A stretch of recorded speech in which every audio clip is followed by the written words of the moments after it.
अस्सलाम वालेकुम दोस्तों, बरखुरदारो। ये होटल का नाम क्या है? Hotel pine park hotel. Fine park. Pine park hotel है ये शोगरान के नज़ारे हैं। ये बुजुर्ग आ रहे हैं हमारे। ये देखें, ये सारी वो गाड़ियाँ खड़ी हैं। ये दोस्त इधर मिल गए हैं। ये देखिए, क्या नाम बेटा? हुसनैन। मेरे बेटे का भी नाम हुसनैन है। आपका नाम? मोहम्मद अकबर। आप बड़े हैं फिर। मोहम्मद फारूक। ये देखो बेटो, रास्ते में ये हमें दोस्त मिलते जाते हैं, इनसे हम गाइडेंस लेते हैं। तो ये हमारे बुजुर्ग हैं। आपका नाम क्या है?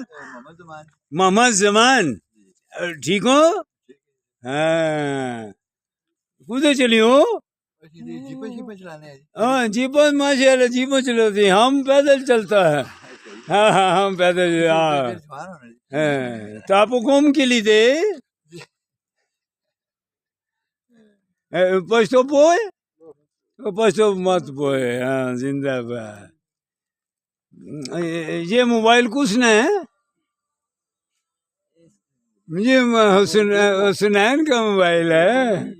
ये अकबर का मोबाइल है। आ गया, इनको खोल के तो young old man Sialkot net खुला है। ठीक है दोस्तों, अल्लाह हाफिज, अल्लाह हाफिज। देखो, आ गया।